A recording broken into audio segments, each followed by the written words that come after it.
Kejadian pasal 21. Ishak lahir. Tuhan memperhatikan Sarah seperti yang difirmankannya, dan Tuhan melakukan kepada Sarah seperti yang dijanjikannya. Maka mengandunglah Sarah, lalu ia melahirkan seorang anak laki-laki bagi Abraham dalam masa tuanya, pada waktu yang telah ditetapkan sesuai dengan firman Allah kepadanya. Abraham menamai anaknya yang baru lahir itu Ishak, yang dilahirkan Sarah baginya. Kemudian Abraham menyunat Ishak, anaknya itu, ketika berumur 8 hari, seperti yang diperintahkan Allah kepadanya. Adapun Abraham berumur 100 tahun ketika Ishak anaknya lahir baginya. Berkatalah Sarah, Allah telah membuat aku tertawa. Setiap orang yang mendengarnya akan tertawa karena aku. Lagi katanya, siapakah tadinya yang dapat mengatakan kepada Abraham, Sarah menyusui anak? Namun aku telah melahirkan seorang anak laki-laki baginya pada masa tuanya.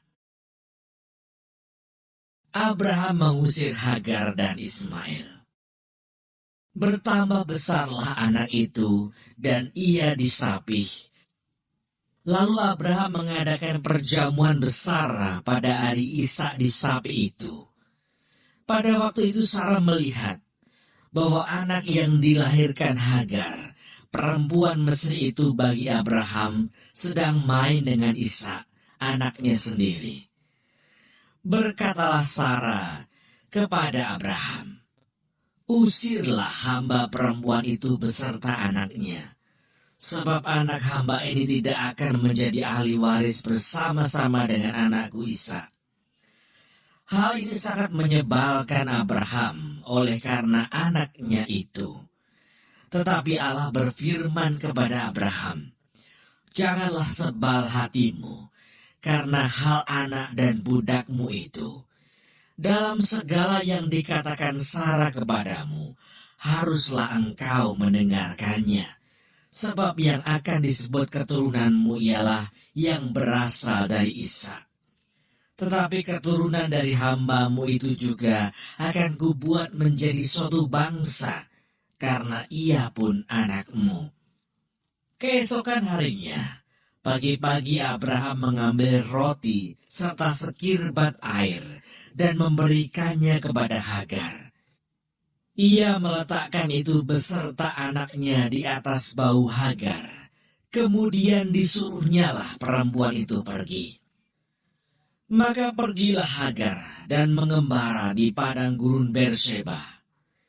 Ketika air yang dikirbat itu habis, dibuangnyalah anak itu ke bawah semak-semak, dan ia duduk agak jauh, kira-kira sepemanah jauhnya, sebab katanya, tidak tahan aku melihat anak itu mati. Sedang ia duduk di situ, menangislah ia dengan suara nyaring. Allah mendengar suara anak itu. Lalu malaikat Allah berseru dari langit kepada Hagar, katanya kepadanya, apakah yang engkau susahkan, Hagar? Janganlah takut, sebab Allah telah mendengar suara anak itu dari tempat ia terbaring. Bangunlah, angkatlah anak itu, dan bimbinglah dia. Sebab aku akan membuat dia menjadi bangsa yang besar. Lalu Allah membuka mata Hagar, sehingga ia melihat sebuah sumur. Ia pergi mengisi kirbatnya dengan air.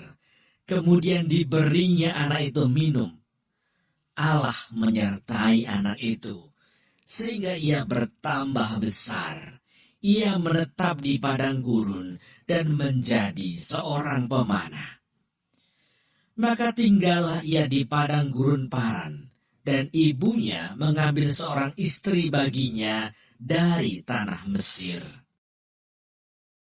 Perjanjian Abraham dengan Abimelekh.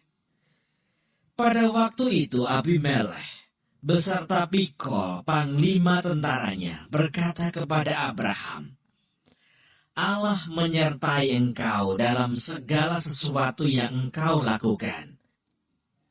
Oleh sebab itu, bersumpahlah kepadaku di sini demi Allah, bahwa engkau tidak akan berlaku curang kepadaku, atau kepada anak-anakku, atau kepada cucu cicitku, sesuai dengan persahabatan yang kulakukan kepadamu. Demikianlah harus engkau berlaku kepadaku dan kepada negeri yang kau tinggali sebagai orang asing. Lalu kata Abraham, aku bersumpah. Tetapi Abraham menyesali Abimelekh tentang sebuah sumur yang telah dirampas oleh hamba-hamba Abimelekh. Jawab Abimelekh, aku tidak tahu siapa yang melakukan hal itu. Lagi tidak kau beritahukan kepadaku, dan sampai hari ini belum pula kudengar. Lalu Abraham mengambil domba dan lembu, dan memberikan semuanya itu kepada Abimelekh. Kemudian kedua orang itu mengadakan perjanjian. Tetapi Abraham memisahkan 7 anak domba betina dari domba-domba itu. Lalu kata Abimelekh kepada Abraham, untuk apakah ke-7 anak domba yang kau pisahkan ini? Jawabnya, ke-7 anak domba ini harus kau terima dari tanganku untuk menjadi tanda bukti bagiku bahwa akulah yang menggali sumur ini. Sebab itu orang menyebutkan tempat itu Berseba, karena kedua orang itu telah bersumpah di sana. Setelah mereka mengadakan perjanjian di Berseba, pulanglah Abimelekh beserta Pikol, panglima tentaranya, ke negeri orang Filistin.